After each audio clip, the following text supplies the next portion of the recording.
سیدنا ابو سعید خضری رضی اللہ تعالیٰ عنہ روایت کرتے ہیں کہ رسول اللہ صلی اللہ علیہ وآلہ وسلم نے فرمایا، دنیا میٹھی اور سرسبز ہے، اللہ تعالیٰ اس دنیا میں تمہیں ایک دوسرے کے جانشین بنا کے دیکھے گا کہ تم کیا عمل پیش کرتے ہو۔ رسول اللہ صلی اللہ علیہ وآلہ وسلم نے فرمایا، کامل مومن وہ ہے جو خوش اخلاق ہو اور گھر والوں سے نرم سلوک کرنے والا ہو۔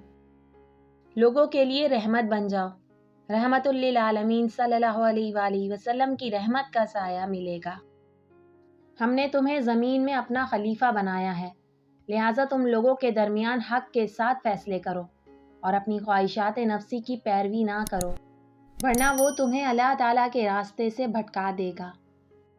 سیدنا عبداللہ بن عمر رضی اللہ تعالیٰ عنہ فرماتے ہیں کہ رسول اللہ صلی اللہ علیہ وآلہ وسلم ہفتے کے روز مسجد قباء تشریف لاتے۔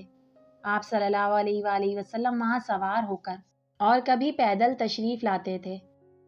رسول اللہ صلی اللہ علیہ وآلہ وسلم نے فرمایا، اس ذات کی قسم جس کے ہاتھ میں میری جان ہے، اگر تم بھی آخرت کی وہ مشکلات جانتے جو میں جانتا ہوں تو تم زیادہ روتے اور کم ہنستے۔ ایک صحابی نبی کریم صلی اللہ علیہ وآلہ وسلم کی خدمت میں حاضر ہوئے اور آپ صلی اللہ علیہ وآلہ وسلم سے جہاد میں شرکت کی اجازت چاہی۔ آپ صلی اللہ علیہ وآلہ وسلم نے ان سے دریافت فرمایا، کیا تمہارے ماں باپ زندہ ہیں؟ انہوں نے کہا کہ جی ہاں۔ آپ صلی اللہ علیہ وآلہ وسلم نے فرمایا، پھر انہی میں جہاد کرو، یعنی ان کو خوش رکھنے کی کوشش کرو۔ پیارے نبی صلی اللہ علیہ وآلہ وسلم نے فرمایا، دعا تقدیر کو بدل دیتی ہے اور نیکی عمر میں اضافہ کر دیتی ہے۔ اللہ پاک سے کبھی نا امید مت ہونا، کیونکہ وہ قطرہ مانگنے پر بھی سمندر عطا کرتا ہے۔ نبی کریم صلی اللہ علیہ وآلہ وسلم نے فرمایا، میرے کچھ ساتھی حوض پر میرے سامنے لائے جائیں گے اور میں انہیں پہچان لوں گا، لیکن پھر وہ میرے سامنے سے ہٹا دیے جائیں گے۔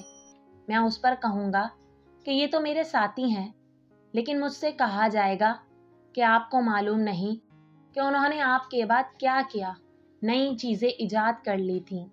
نبی کریم صلی اللہ علیہ وآلہ وسلم نے فرمایا، اے اللہ، میرے نفس کو اس کا تقوی عطا کر اور اس کو پاک رکھ، تو ہی اس کو بہترین پاک کرنے والا ہے، تو ہی اس کا ولی اور مولا ہے۔